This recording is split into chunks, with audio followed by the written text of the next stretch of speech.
The library closed at 9, but I stayed until 10:30, like I did most nights. The head librarian had given me a key 3 months ago, when she realized I was the only person who could actually organize the rare manuscripts collection without having a panic attack over their age or value. I liked the silence, liked the weight of books that had survived longer than most people's lifetimes, liked that here, among the stacks, no one asked me why I'd come back to this city or what I was running from. The translation was going well. An obscure Italian text from the 1922nd someone's personal diary, purchased at an estate sale and donated to the library's collection. My Italian was rusty but improving. I'd gotten through 15 pages when I found the phrase that made me pause. La morte viene con il silenzio, mai vivi urlano per sempre. Death comes with silence, but the living scream forever. I wrote it down in my notebook, the one I kept for particularly striking lines. Sometimes I'd use them in the writing workshops I taught on Tuesdays. Sometimes they just lived there, collecting like pressed flowers. The sound of the back door opening made me look up. We had a back door, technically, but it led to an alley that smelled like rotting vegetables and was padlocked from the inside.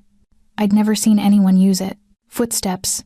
Heavy, male, more than one person. My hand found my phone, but I didn't unlock it. Not yet. Maybe it was maintenance. Maybe it was.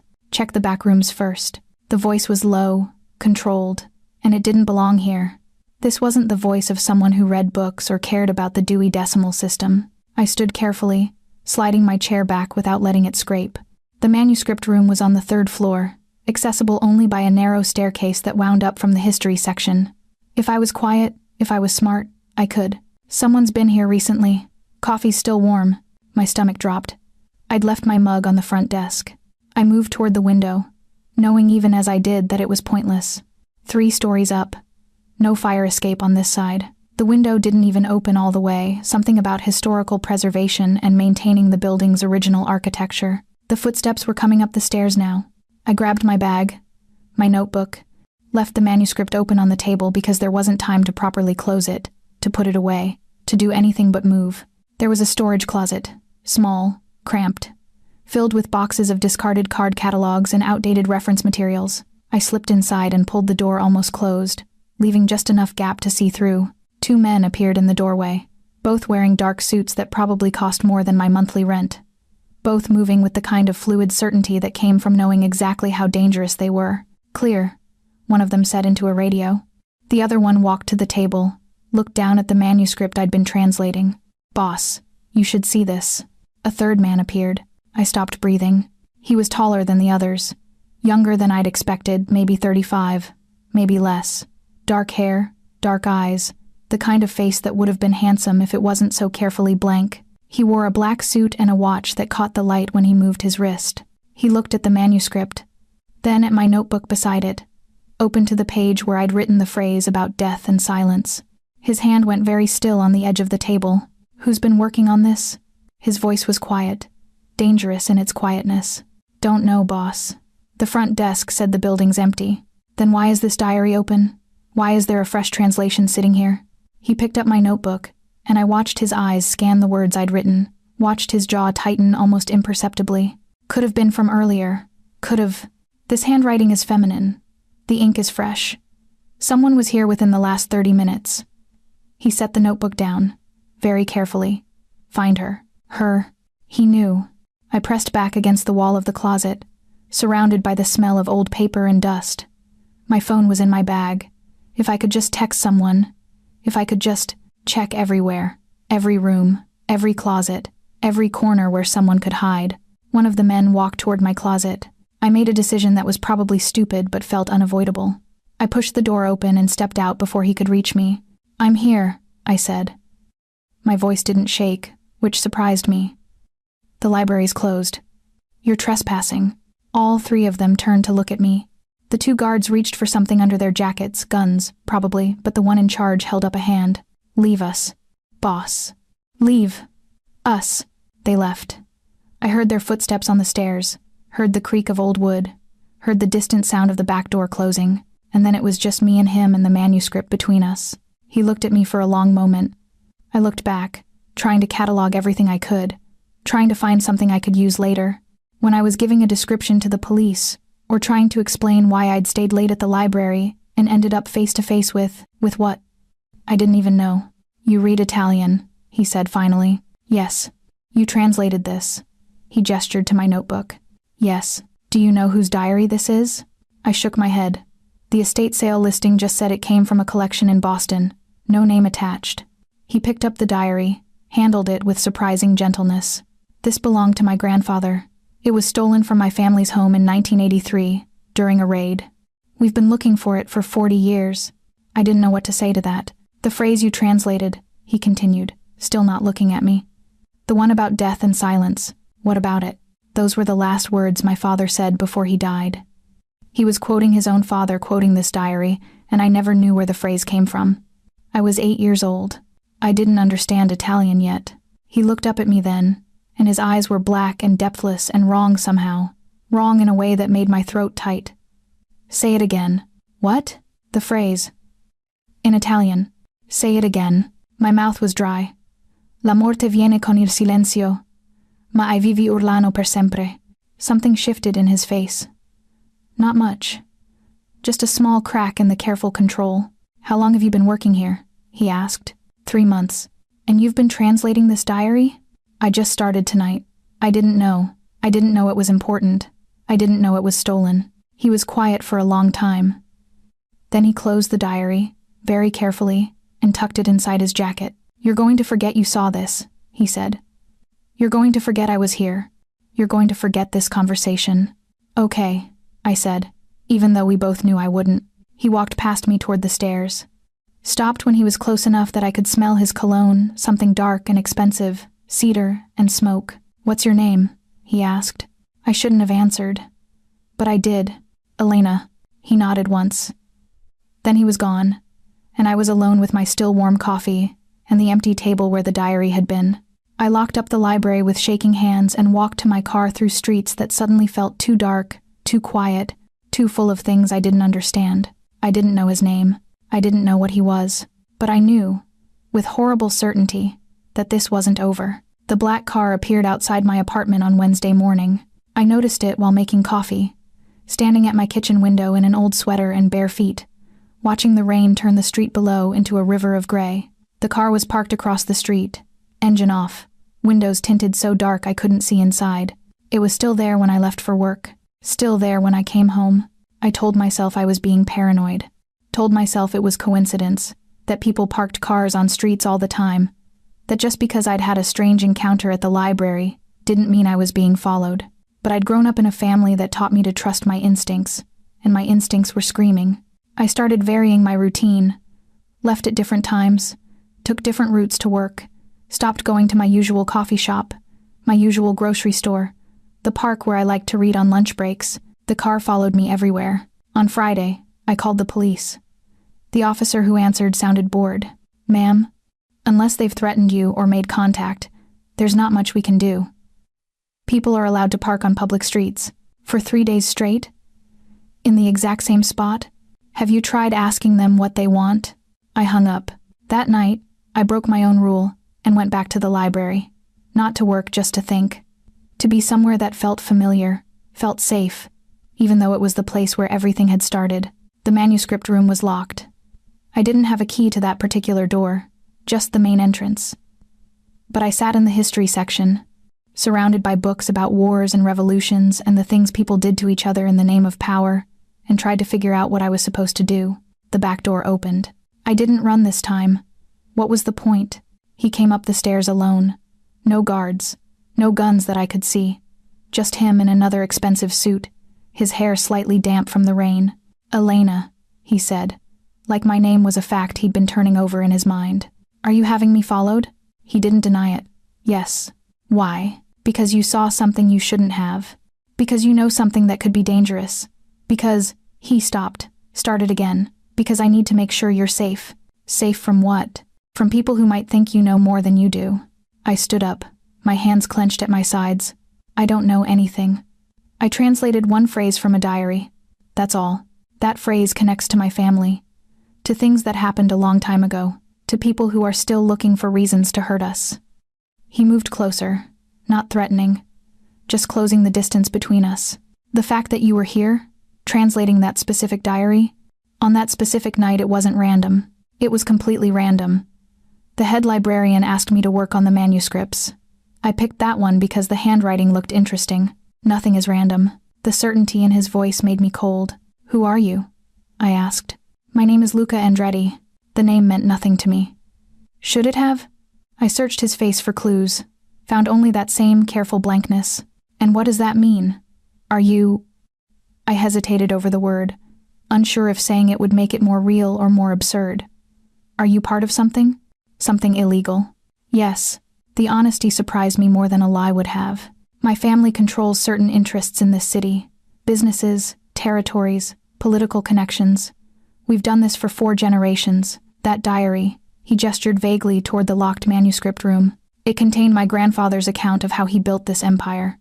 Names, dates, secrets that people killed to protect. Then why was it in an estate sale? Because my uncle betrayed my father 30 years ago. Sold family records to our enemies. The diary was supposed to be destroyed, but it survived. And now it's back. I sat down because my legs didn't want to hold me anymore. You're telling me I accidentally stumbled into a Mafia power struggle? Yes.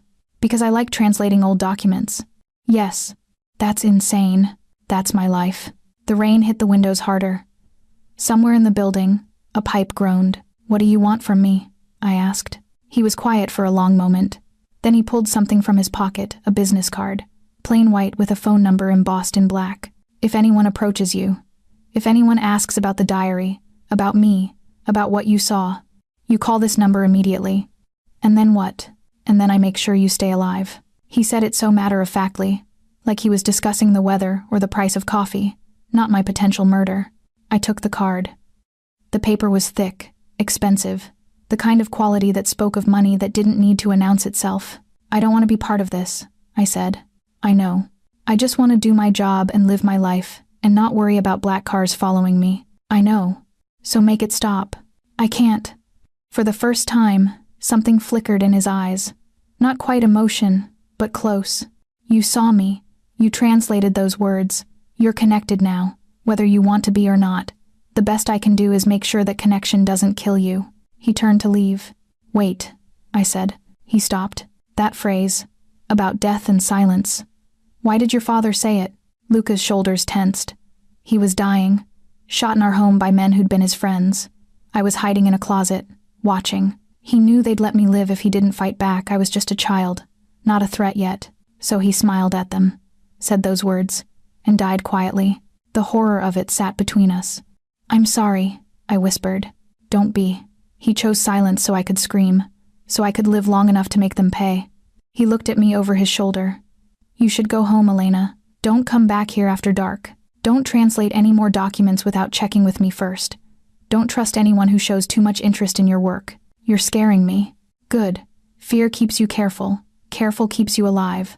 Then he was gone, and I was alone again with my racing heart and the business card burning in my hand. I went home. The black car was gone. But when I looked out my window at 2 a.m., unable to sleep, I saw a different car. Dark blue, parked in a different spot, a different watcher. I called the number on the card. He answered on the first ring. I see them, I said. I know. Stay inside. Lock your doors. I'm on my way. Luca arrived in 15 minutes. I watched from my window as his car pulled up, sleek and black, different from the one I'd seen following me. He got out alone, looked up at my building, and something in his posture made my chest tighten. He looked like a man preparing for war. My apartment was on the 4th floor. No elevator.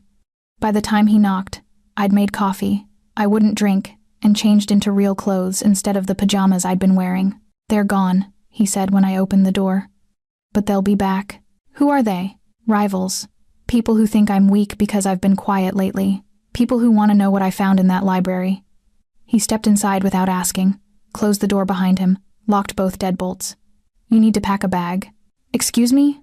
You're not safe here. They know where you live. They know who you are. They'll use you to get to me.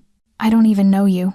They don't care. I stood in my own living room, surrounded by my books and my plants and my carefully constructed quiet life, and felt it all slipping away. I'm not going anywhere with you, I said. Elena.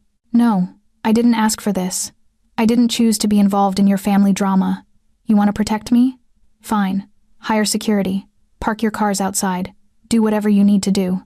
But I'm not leaving my home." He looked at me for a long time. Then he did something I didn't expect. He sat down on my couch. Just sat. Like he was tired. Like he was something other than the dangerous man in the expensive suit. "My father used to say that the universe has a sense of irony," he said quietly. "That it puts people in your path exactly when you need them. Exactly when they need you. And usually in the most inconvenient way possible. I don't need you. Maybe not. But I might need you." The honesty in his voice made me pause. "Why?" I asked. "Because you translated words I've been trying to understand for 27 years. Because you walked into my life at exactly the moment I was looking for that diary. Because..." He stopped. Looked at his hands. "Because when you said that phrase in Italian, I heard my father's voice. And I haven't heard his voice in my memory for a very long time." "Why half?" I sat down in the chair across from him. Safe distance. Enough space that I could run if I needed to. "Tell me about him," I said. "Why?" "Because you're asking me to upend my entire life, based on your word that I'm in danger. The least you can do is help me understand why." Luca leaned back. The leather of my old thrift store couch creaked under his weight. Marco Andretti. That was his name. He was 43 when he died. Ruthless in business. Gentle at home. He taught me to read before I started school. Taught me to shoot before I was 10. He knew what kind of life I'd inherit, knew what it would cost me, but he prepared me anyway. Do you ever regret it? The life you inherited? Every day, and never. He looked at me then, really looked at me, and I saw something raw beneath the control. I didn't choose this. But I choose to do it well. I choose to protect my family, my people, my city, even if it means I never get to be normal. Even if it means I'm always looking over my shoulder. That sounds exhausting. It is. The coffee maker beeped. I got up, poured 2 cups, handed him one even though I didn't know how he took it. He drank it black. Of course he did. "The diary," I said. "What else is in it?" "Names of people my grandfather worked with. Descriptions of deals, territories, alliances. Proof of corruption at the highest levels of city government. Proof that certain fortunes were built on blood. If it got into the wrong hands, it would destroy your family. It would destroy everyone. Including people who think they're safe. Including people who've spent decades pretending to be legitimate." He set his cup down. "That's why they're watching you. They think you might have read more than you did. They think you might be leverage. So what do? You disappear for a while. Somewhere safe. Somewhere they can't find you. I have a job. I have classes to teach. I have a life. You'll have a grave if you stay." The bluntness of it was like a slap. "How long?" I asked. "Weeks. Maybe months. However long it takes me to neutralize the threat." "And what does that mean?" "Neutralize?" His silence was answer enough. I stood up, walked to the window, looked down at the street where the blue car had been, where Luca's car now sat like a promise or a threat. "I need time to think," I said. "You don't have time. Then I need to pretend I do." He came to stand beside me, close enough that I could feel the heat of him, smell that cedar and smoke scent again, close enough that when he spoke, I felt the words as much as heard them. "I'm not going to let anyone hurt you," he said.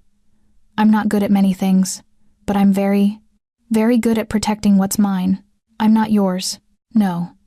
But you're under my protection now. Which means you're as close to mine as anyone gets to be." I turned to look at him. Our faces were inches apart. His eyes were dark brown, almost black in the dim light of my apartment. There was a scar at his temple, thin and pale. A story I'd never hear. "If I do this," I said, "if I disappear with you, I need to know something." "What? Are you one of the good guys?" He smiled then. It was a terrible smile, full of knowledge I didn't want to understand. "No," he said, "but I'm better than the alternative." My phone buzzed. A text from an unknown number. "We know you're with him. We know what you read. There's still time to choose the right side." Luca's phone buzzed at the same time. He read his message, and his face went cold. "They're outside again. Different car. 3 men. He pulled a gun from inside his jacket, checked something, tucked it back. "Get your bag. We're leaving now." "Luca."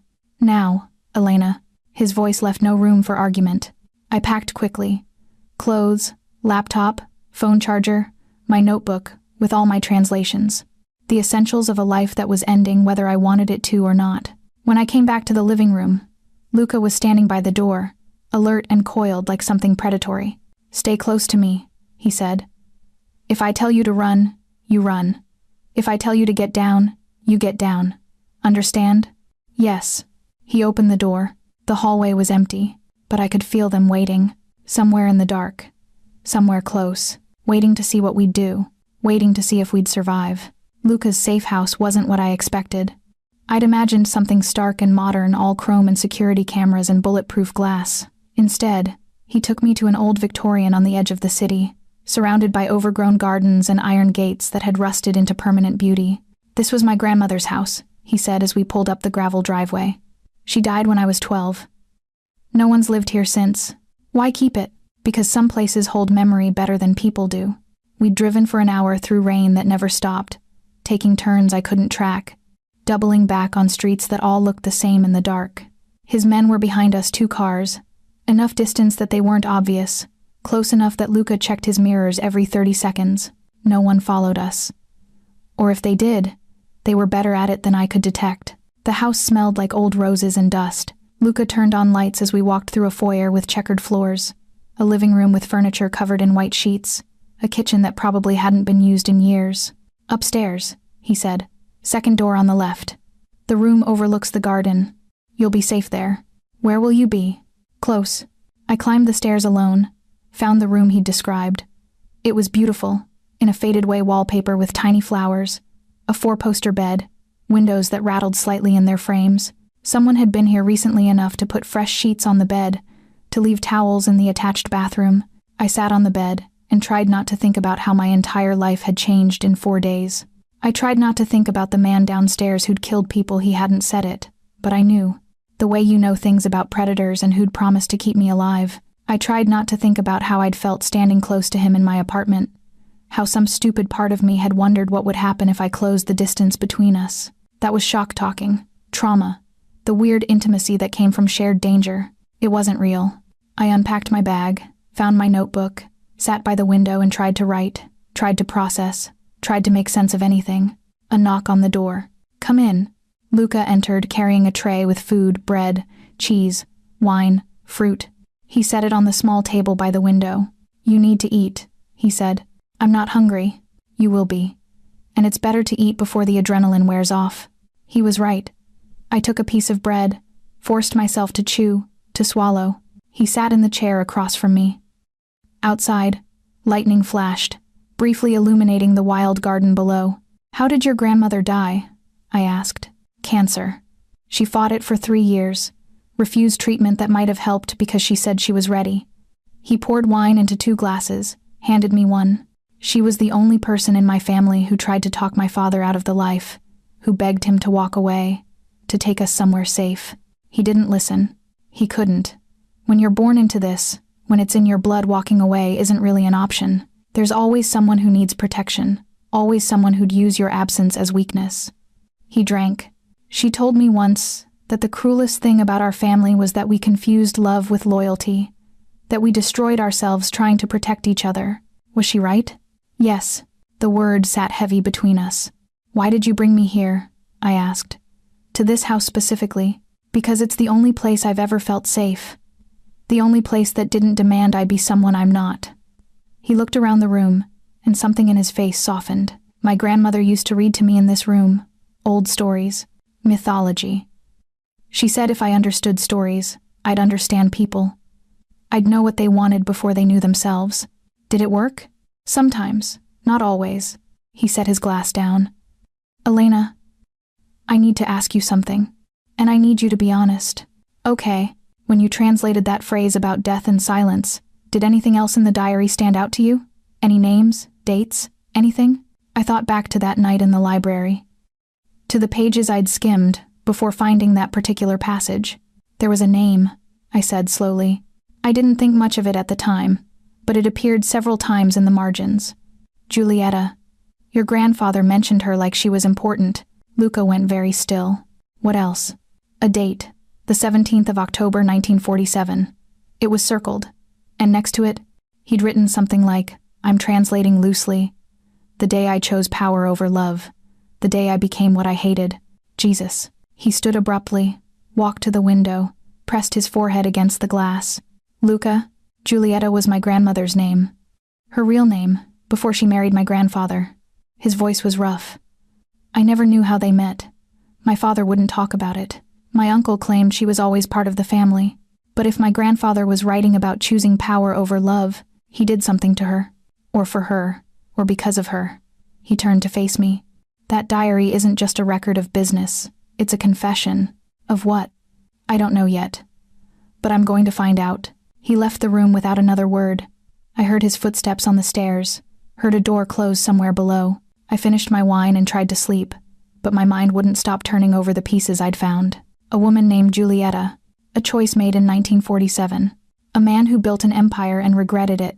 And his grandson, standing in a dead woman's house, trying to understand where his blood came from. At 3 a.m., I gave up on sleep and went downstairs. Luca was in the study, a room I hadn't seen before, lined with books and smelling of leather and old paper. He'd found the diary somehow, had it open on the desk in front of him, and was reading by lamplight. "Can't sleep?" he asked, without looking up. "No. You?" "I don't sleep much." I sat in the chair beside the desk. "What are you looking for?" "The rest of the story. The part that explains why my grandmother lived in this house alone for 15 years after my grandfather died. Why she never spoke his name. Why she told me, right before she died, that I should forgive him because he'd never forgiven himself." He turned a page, then another, then stopped. "Here," he said quietly. He turned the diary toward me, pointed to a passage. I read, translating as I went. "I took her from the man she loved, killed him in front of her, made her marry me because I wanted to own something beautiful, something good, something that might save me from what I was becoming. But you can't force salvation. You can only destroy it. She gave me sons, gave me years of quiet hatred, and when I died, she was free. I hope she forgave me. I hope my grandsons never have to make the choices I made. I hope they're better men than I was." Luca's hands were shaking. "He was a monster," I whispered. "He was my family. Those aren't mutually exclusive." He looked at me then, and his eyes were full of something I couldn't name. Pain, maybe, or recognition. "No," he said, "they're not." We didn't talk about the diary for the rest of the night. Luca made coffee as dawn broke strong and bitter. The way I was learning, he preferred everything. We sat in the kitchen while rain drummed against the windows, and I tried to reconcile the man in front of me with the legacy he carried. "Tell me about you," he said suddenly. "What?" "You know everything about me now. My family, my work, my dead grandmother's secrets. But I don't know anything about you except that you translate old documents and you're not afraid of me when you should be. I am afraid of you. Not enough." He was right. There should have been more distance between us, more awareness of the danger he represented. But something about this house, about the rain, about the way he'd looked when reading his grandfather's confession, it had eroded the walls I should have kept up. "What do you want to know?" I asked. "Why you came back to this city. You're not from here originally, I can tell by your accent. Something East Coast, but not New York. Somewhere smaller. Boston. I grew up there. Came here for grad school. Left after I stopped. I left. Came back 3 months ago, because I needed somewhere familiar that wasn't home." "What were you running from?" The question was too direct, too intimate for what we were. But I answered anyway. "A relationship that ended badly. The kind where you look back and realize you lost yourself trying to be what someone else wanted. Where you wake up one day and don't recognize your own life." "Was he dangerous?" "Not in the way you mean. But yes. Emotionally. Psychologically. The kind of dangerous that's legal and socially acceptable." Luca nodded like he understood. "And the library? The translations? I've always been good with languages. It was the one thing my ex couldn't control, the words I read. The worlds I could access that he couldn't enter. So I leaned into it. Made it my escape. Eventually made it my career. And now you're caught in someone else's escape. Apparently." He smiled slightly. "Not happy, but something close to it. My grandmother would have liked you. She had a thing for people who found power in words. What about you? Do you like me?" The question surprised us both. Luca set his coffee down carefully. "I don't know you well enough yet to answer that fairly. But I like the way you stood up to me in your apartment. I like that you asked to know about my father instead of running. I like that you're sitting here having coffee with me like we're normal people having a normal conversation. We're not normal people. No, but we could pretend." The air between us shifted, became charged with something I didn't want to name. Don't, I said quietly. Don't what? Whatever you're thinking, don't. Elena, I just got out of a relationship where someone controlled my life. I'm not looking to trade one cage for another. This isn't a cage. Isn't it? You're keeping me here. Keeping me safe, you said, but also keeping me. And yes, I understand why. Yes, I'm grateful. But don't confuse proximity with connection. Don't confuse shared danger with actual intimacy. I stood up, put my cup in the sink, started to leave. His hand caught my wrist. Gentle. Not restraining, just there. You're right, he said, about all of it. And I'm sorry if I made you feel trapped. That wasn't my intention. Then what was your intention? He let go of my wrist but didn't step back. We were close again, the way we'd been in my apartment. Close enough that I could see the stubble on his jaw, the exhaustion around his eyes, the small scar at his temple that I wanted to touch for reasons I couldn't explain. To not be alone, he said quietly. Even just for a morning, even just for coffee. The honesty of it broke something in me. I'm scared, I admitted. Of all of this, of you, of what happens when I leave this house. I know. And I don't know how to be around you. I don't know what we are. I don't know what's real and what's just survival instinct. Neither do I. That's not reassuring. No, but it's honest. Rain fell. Coffee cooled. Somewhere in the house, old wood settled and creaked. Can I ask you something? I said. Yes. Have you ever loved anyone? Romantically. Not family, not loyalty, just love. He was quiet for a long time. Once. When I was 25. She was a teacher at the school where we'd placed my niece, completely separate from my world. She didn't know who I was, what I did. For 6 months, I got to be just a man. Just someone who took her to dinner and walked her home and pretended I had a normal life. What happened? My enemies found out, sent her photos of me, of things I'd done, of the people I'd killed. She called me, crying, asking if it was true. I said yes. She hung up. I never saw her again. Did you try to explain? What was there to explain? She saw what I was. She made the smart choice. Do you ever think about what would have happened if she'd stayed? Every day for 3 years, then less, then not at all. He looked at me. Until I met you. And now I'm thinking about it again. My breath caught. Luca, I'm not saying I love you. I'm not saying anything will happen between us. I'm just saying... He stopped, started again. I'm just saying that for the first time in a long time, I'm with someone who knows what I am and is still standing here talking to me. And I don't want to waste that. I don't want to take that for granted. I don't know what to say to that. You don't have to say anything, but I wanted to. I wanted to tell him that I understood, that despite every rational instinct, despite every lesson I'd learned about protecting myself, I felt the pull toward him too. Felt the dangerous curiosity about what might exist beneath the control, beneath the violence, beneath the carefully constructed armor. I wanted to tell him that I'd spent 3 months rebuilding myself, and the last thing I needed was to fall for someone who lived in a world where love was a weakness and vulnerability was a death sentence. Instead, I said, I need to shower. I need to think. I need space. He nodded and stepped back.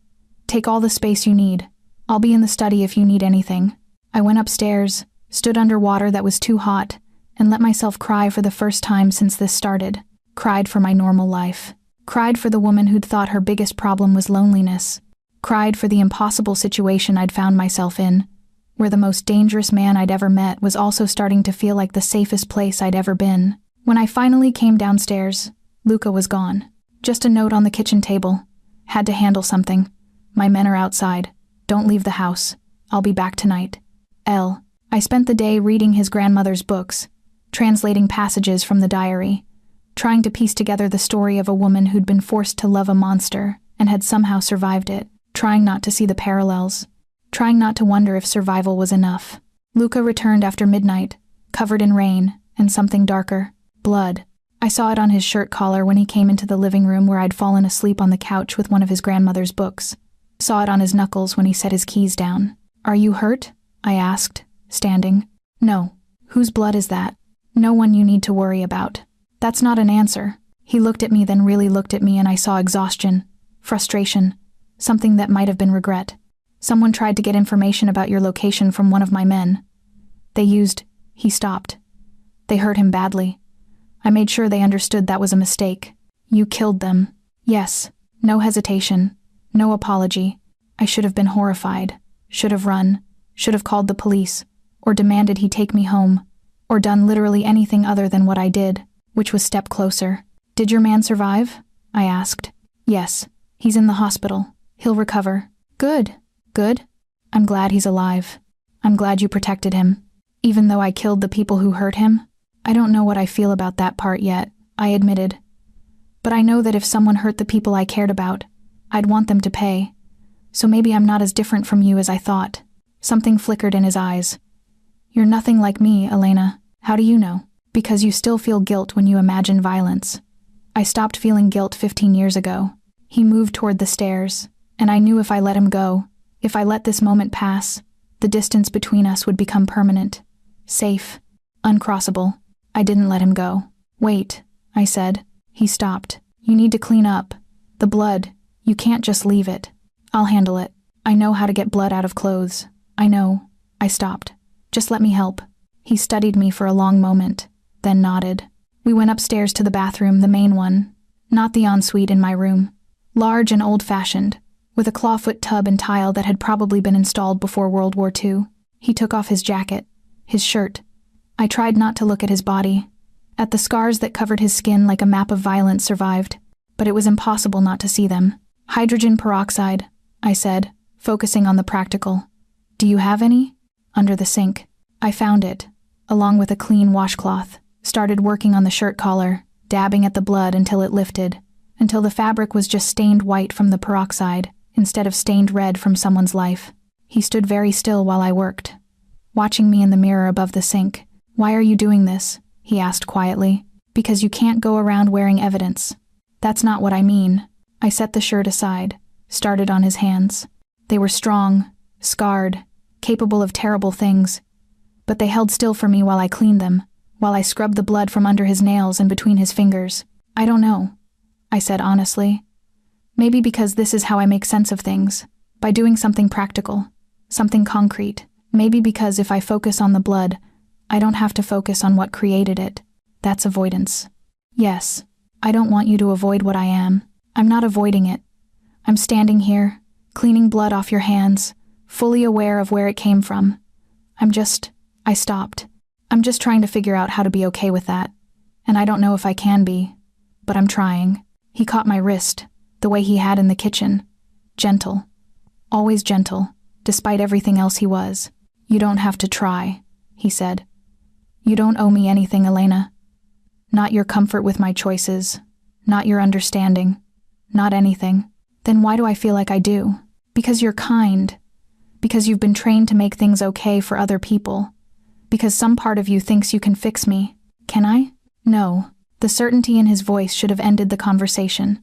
Instead, it made me angry. Then what are we doing? I asked. What is this? Because I've been here for 3 days, hiding in your grandmother's house, learning about your family's sins, and I still don't understand what you want from me. I want you safe. That's not an answer. It's the only answer I have. Bullshit. He blinked, then smiled slightly. Bullshit? Yes. You want something more than my safety. I've seen how you look at me. I've felt I gestured vaguely between us. Whatever this is, so don't lie to me. Don't pretend this is just about protecting a witness. Elena, tell me the truth, Luca. Why did you really bring me here? To this house specifically? To the place that meant something to you? He was quiet for a long moment. Rain hit the windows. The old house creaked. Because I wanted you to know me, he said finally. Not the version I show the world. Not the boss or the killer or the man who controls territories. Just me. The person I was before all of this. The person my grandmother tried to protect. Why? Because when you translated those words, when I heard my father's voice in them, I realized I'd been looking for something without knowing what it was. And then you were there. And you weren't afraid. Not really. You were curious. You wanted to understand. And I thought... He stopped. I thought maybe if someone understood, I could stop feeling so fucking alone. My throat tightened. Luca. He pulled me closer. Not fast, not demanding, just closer. Until I was standing between his knees, where he sat on the edge of the tub. Until his hands were on my waist, and mine were on his shoulders, and we were breathing the same air. Tell me to stop, he said quietly.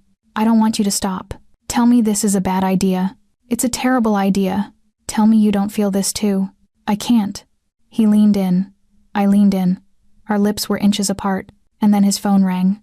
The sound shattered everything. He pulled back, answered, his face going hard and cold in seconds. When? He said. Then, how many? Then, I'm on my way. He hung up. Looked at me with something like regret. They found the house, he said. We have to leave. Now. I heard it then. Beneath the rain. The sound of cars on the gravel driveway. Too many cars. We were out of time. We moved fast. Luca grabbed my hand. Pulled me out of the bathroom. Down the hallway. Behind us. I heard the front door splinter. Heard men's voices. Harsh and urgent. The back stairs, Luca said. There's a passage from the kitchen to the garage. My grandmother had it built during the war. She was paranoid about having multiple exits. We ran.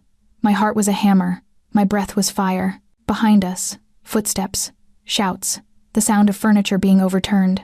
The kitchen was dark. Luca moved through it like he'd memorized the space in childhood, pulling me toward what looked like a pantry door. He opened it, revealed narrow stairs descending into darkness. Go, he said. I'll be right behind you. Luca, go.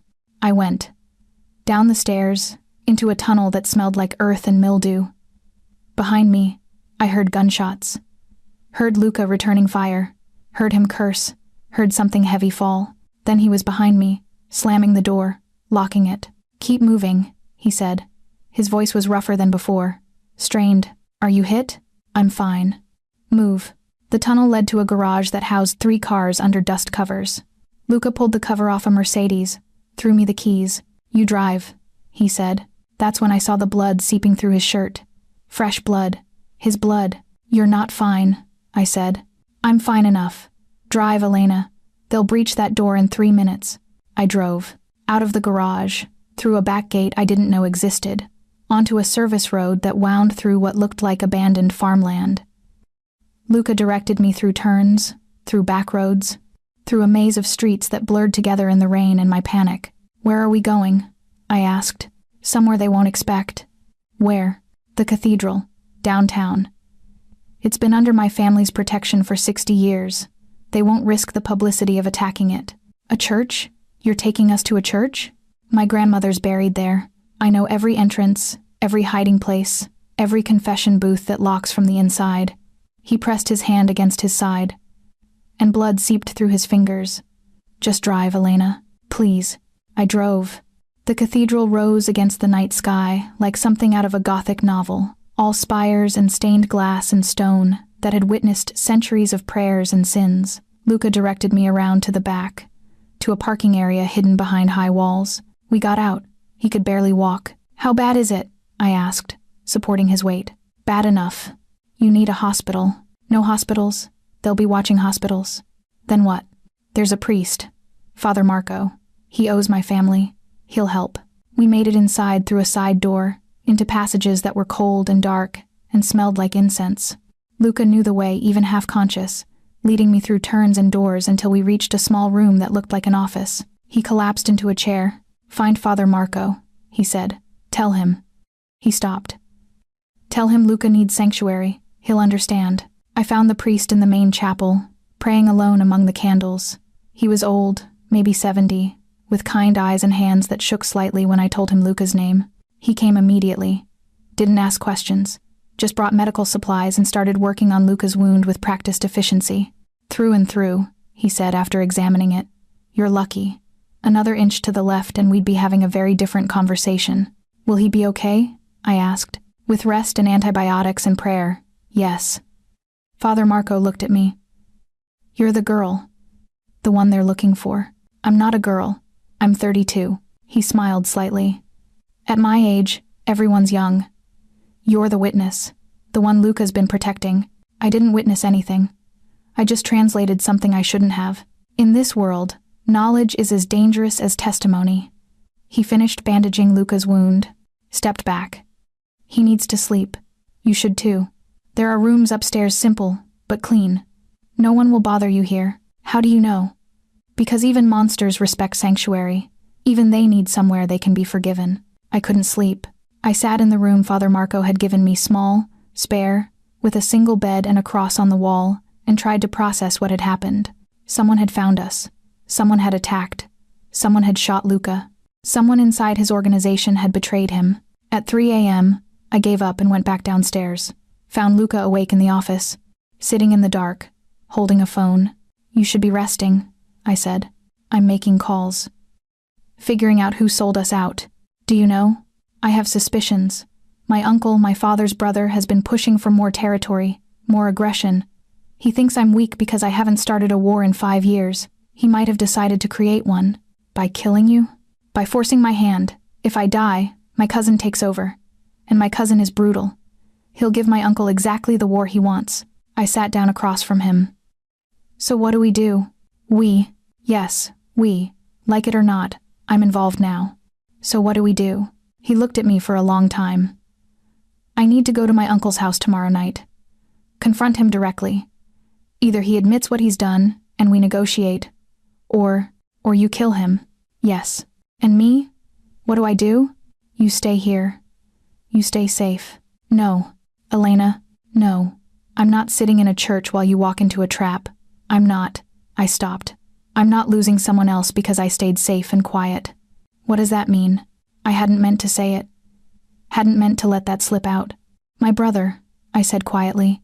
"He died 3 years ago. Car accident. He'd asked me to go with him that night, just a normal drive to get coffee, and I said no because I was working. Because I had a deadline. Because I put something meaningless over someone I loved. And then he was gone." Luca was very still. "It wasn't your fault," he said. "I know that intellectually. But emotionally?" I shook my head. "I'll never forgive myself for choosing safety over being there. So don't ask me to do it again. This is different." "Is it? You're going somewhere dangerous. You might not come back. And if I stay here, if I let you go alone, and something happens," my voice cracked, "I won't survive that guilt twice." He stood carefully, moved around the desk, knelt in front of my chair. His hands found mine. "Elena," he said quietly, "I am not your brother. I am not someone you need to save, or someone you need to be there for. I am a man who has chosen this life, who has earned every enemy I have, who has made peace with the possibility that I won't see 40. You don't owe me your presence. You don't owe me your risk." "I know." "Then why?" "Because somewhere in the last 4 days, you stopped being just the dangerous man who pulled me into this. You became I couldn't finish." "What?" "Someone I care about.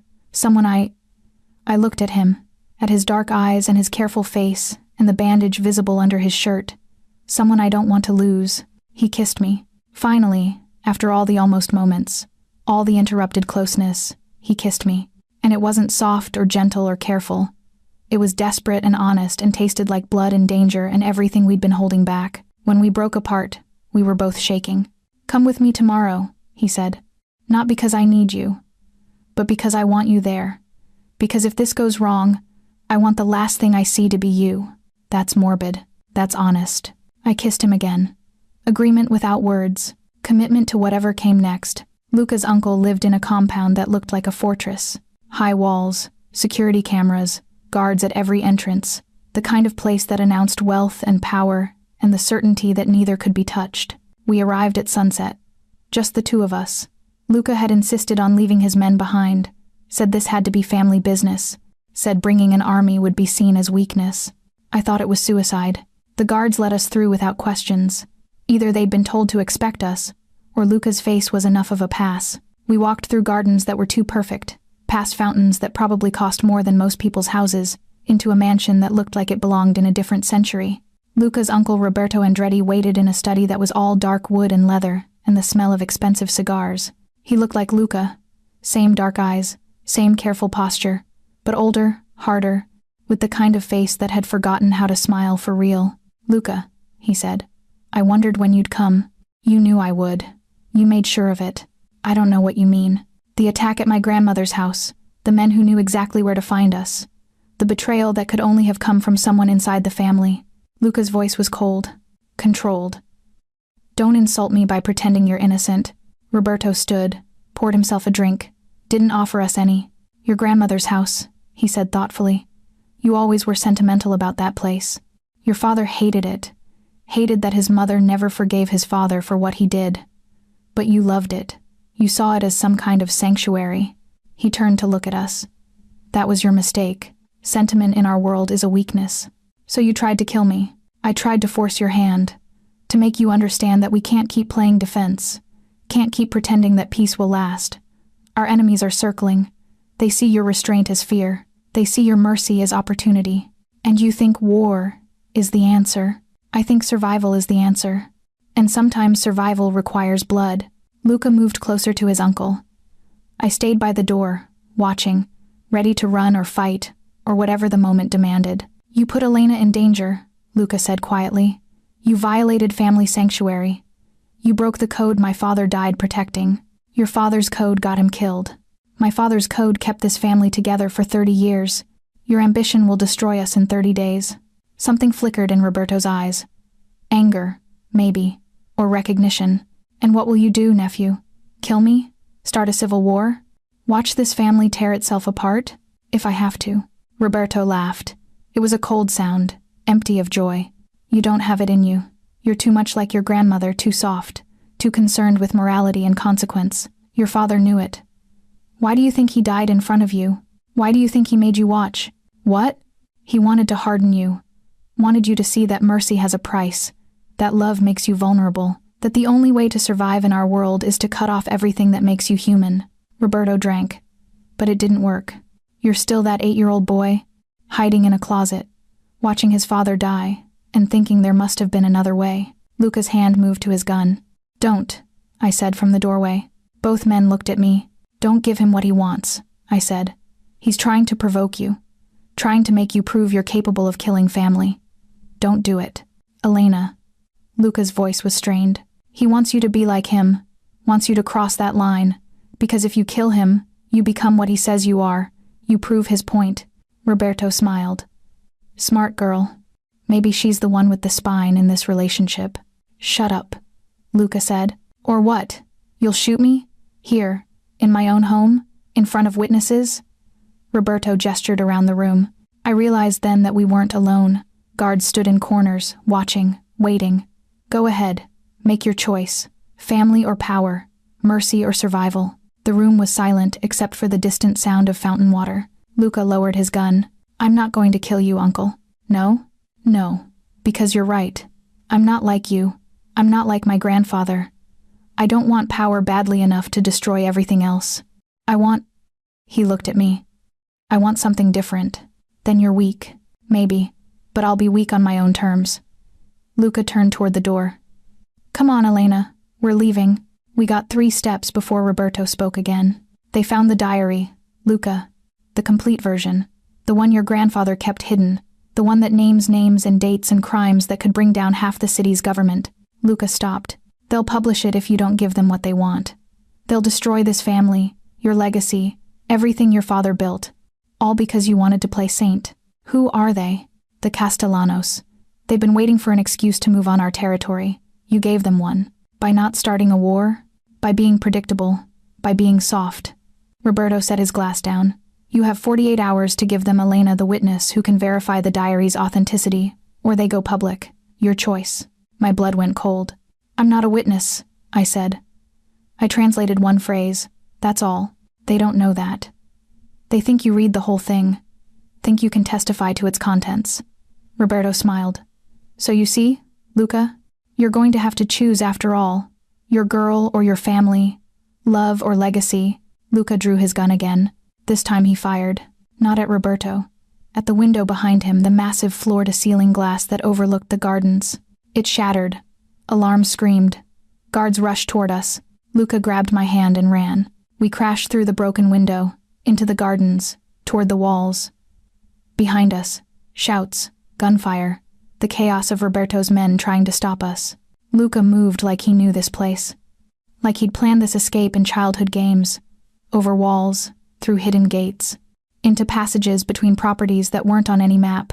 We ran for 10 minutes, 15, until my lungs burned and my legs shook and I couldn't take another step. Luca pulled us into an abandoned building. Might have been a warehouse once, or a factory. Now it was just concrete and rust, and the smell of old rain. Are you okay? He asked, checking me for injuries. I'm fine. Are you? The wound in his side had reopened. Blood seeped through his shirt. I'll live. He sat down against a wall, breathing hard. I'm sorry, Elena. I'm so fucking sorry. I should never have taken you there. Should never have. Don't. Just don't. I sat beside him. What do we do now? I don't know. If the Castellanos really have the complete diary, if they really can destroy my family. He stopped. I can't let that happen. But I can't give you to them, so I don't know.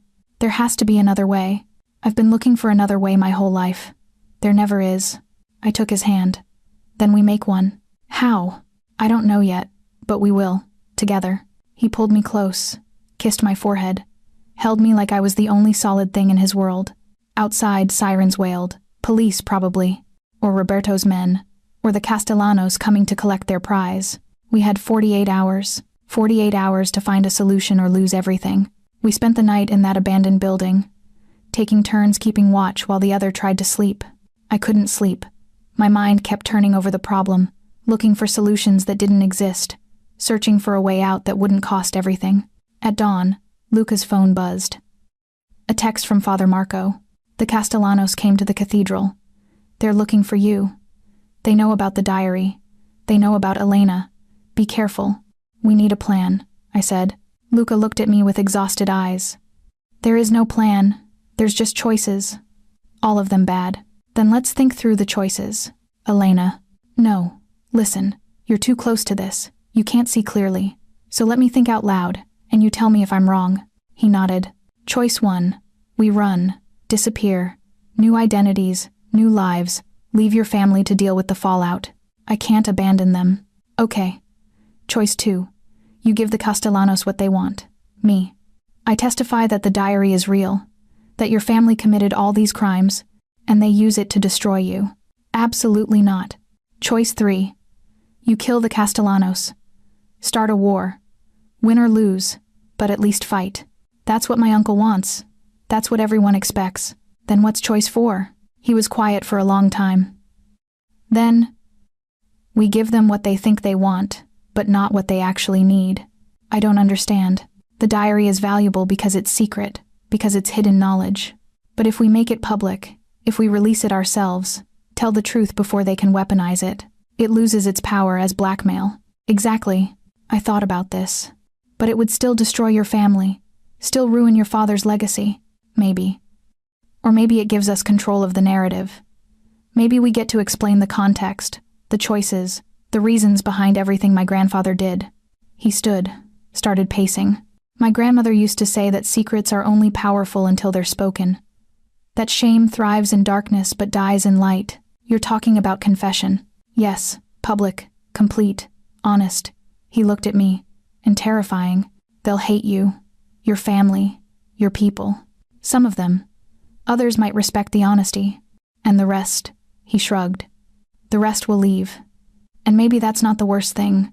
Maybe I've been protecting people who don't deserve protection. What about your father? What he built? My father died telling me that the living scream forever. Maybe it's time I start screaming. Maybe it's time I stop letting dead men's choices control my life. I stood, went to him, made him look at me. If you do this, there's no going back. You'll make enemies of everyone. The families who are mentioned in the diary, the politicians whose corruption gets exposed, your own uncle who'll see it as the ultimate weakness. I know.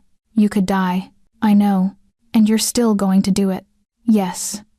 He cupped my face in his hands. Because I'm tired of choosing between bad and worse. I'm tired of my grandfather's sins defining my life. I'm tired of being afraid. He kissed me softly. And because you deserve better than a man who's controlled by secrets and shame and inherited violence. I didn't ask for better. I know. But I want to give it to you anyway. The press conference was scheduled for noon at the cathedral. Father Marco helped us arrange it, called in favors with local media, made sure every major outlet in the city knew that Luca Andretti would be making a statement about his family's criminal history. We spent the morning preparing. Luca wrote notes, crossed them out, started again. I sat beside him, offering words when he got stuck, staying quiet when he needed space to think. At 11:30, his phone rang. His uncle. Don't do this, Roberto said. Luca had put him on speaker. Don't destroy everything your father built. My father built a legacy on blood and corruption. Maybe it's time it fell. They'll kill you. The Castellanos, the politicians, the families we've crossed, they'll all come for you. Let them. At least I'll die honest. And the girl? What happens to her? That's her choice. Not yours. Not mine. Roberto was quiet for a moment. Then, your father would be ashamed. My father is dead. And I'm done living for dead men. Luca hung up. We walked to the main chapel where reporters were gathering. Cameras, microphones, faces I didn't recognize but could read, skeptical, curious, hungry for scandal. Luca stood at the pulpit. I sat in the front pew. He began. My name is Luca Andretti. My family has controlled organized crime in this city for 4 generations. We've run illegal gambling, extorted businesses, corrupted politicians, and killed our enemies. This is not a secret. This is not news. But what you don't know is the extent of it. The names, the dates, the specific crimes. He pulled out the diary. Set it on the pulpit. This diary belonged to my grandfather. It details every major operation from 1947 to 1978. Every politician we bought, every business we controlled, every death we caused. I'm releasing it today completely, publicly, with full translations provided by an independent scholar. The room erupted. Questions, shouts, camera flashes. Luca waited for silence. I'm doing this for 2 reasons. First, because it's the right thing to do. Because secrets poison everything they touch. Because my grandmother spent her life living with the shame of what my grandfather did, and I won't let that continue. Second, because someone tried to use this diary to blackmail me, tried to force me to sacrifice an innocent person to protect my family's secrets, and I refuse.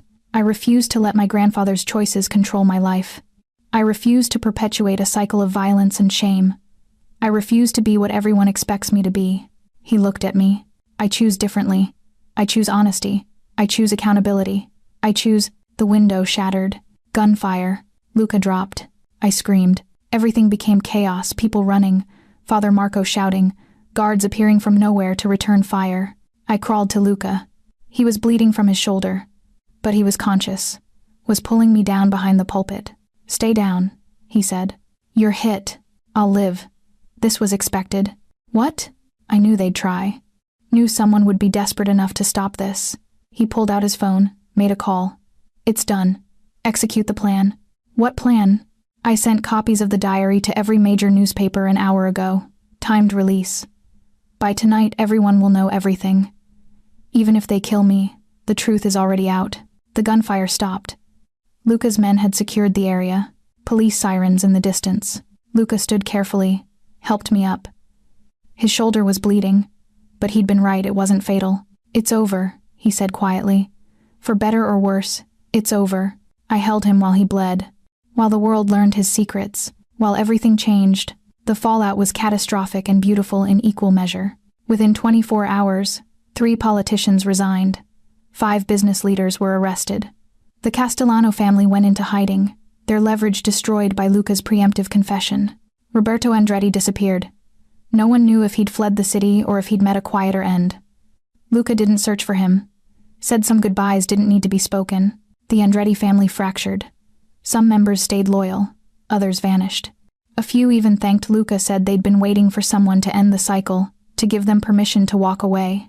Luca spent 3 days in the hospital recovering from his shoulder wound. The police questioned him extensively, but the district attorney ultimately decided that prosecuting him for his grandfather's crimes was legally impossible and politically complicated.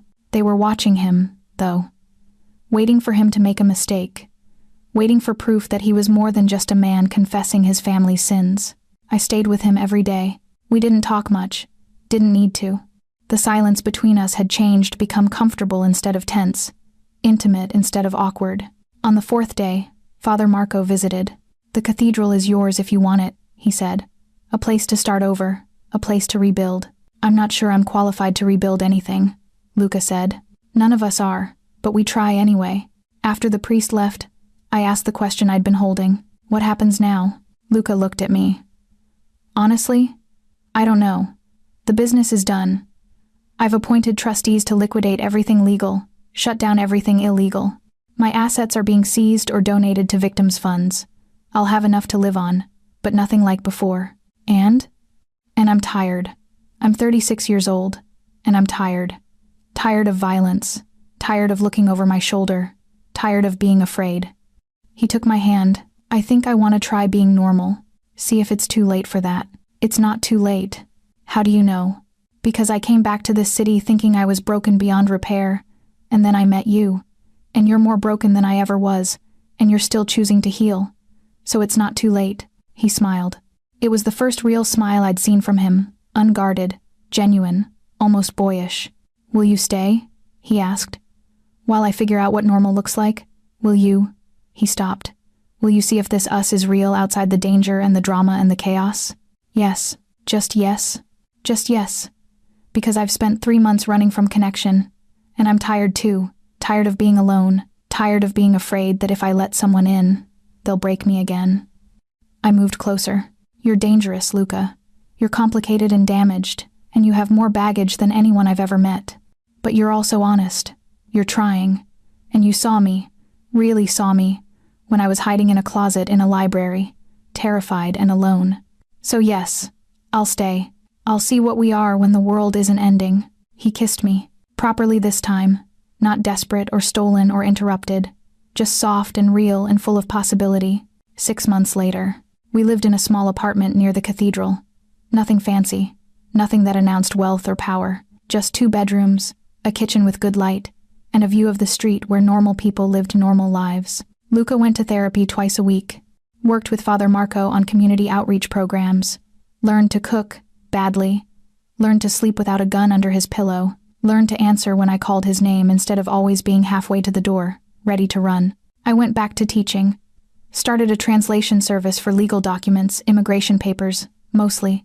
People trying to start over in a new place, trying to make sense of systems that weren't built for them. We had dinner with Luca's cousin, the one who hadn't fled, who'd stayed to help clean up the mess. We went to museums. We read books. We had arguments about stupid things like whose turn it was to buy groceries and whether it was too cold to open the windows. We were boring. It was wonderful. One night in December, while snow fell outside and we sat on the couch reading, Luca set his book down. I never thanked you, he said. For what? For quoting my father's last words that night in the library. For being there when everything fell apart. For choosing to stay when any sane person would have run. You're welcome. I mean it, Elena. You changed my life. You changed mine too. He pulled something from his pocket. A small velvet box. My heart stopped. It's not what you think, he said quickly. I'm not proposing. Not yet. Not until I'm more sure that I can give you the life you deserve. But I wanted you to have this. He opened the box. Inside was a ring, simple silver band, with a small inscription in Italian. What does it say? I asked. La morte viene con il silenzio, mai vivi urlano per sempre. Death comes with silence, but the living scream forever. He took my hand. You taught me to scream, Elena. You taught me that silence isn't safety, that secrets aren't protection, that the only way to really live is to be honest about what we are, what we've done, what we want. So this is, I don't know, a promise maybe, a reminder, a way of saying that I choose this. I choose you. I choose to keep screaming. I put the ring on. It fit perfectly. I love you, I said. The first time I'd said it out loud. The first time I'd let myself feel it completely. I love you too, he said. And I'm terrified that's going to ruin us both. But I love you anyway. We sat there in the snow, and the silence and the safety we'd built from ruins. 2 broken people trying to be whole. 2 survivors, learning what came after survival. 2 voices that had learned to scream together. Epilogue. The diary became a bestseller after a publishing house bought the rights and released it with full historical context. Scholars studied it. True crime podcasts dissected it. HBO bought the rights for a limited series. Luca refused all interviews. Said the diary spoke for itself. Said he'd done enough talking. But he did one thing. He found Giulietta's grave, his grandmother's grave, at the cathedral. Brought fresh flowers every week. Stood there in silence, sometimes crying, sometimes just standing, sometimes talking to her about his life and his choices and the woman he loved. I came with him when he asked. Stayed away when he needed to be alone. We were figuring it out, day by day, mistake by mistake, kiss by kiss. We were learning that love after trauma is messy and hard and uncertain. That healing isn't linear. That sometimes the best you can do is wake up and choose each other again. We were learning to live, to scream, to be, together, and that was enough.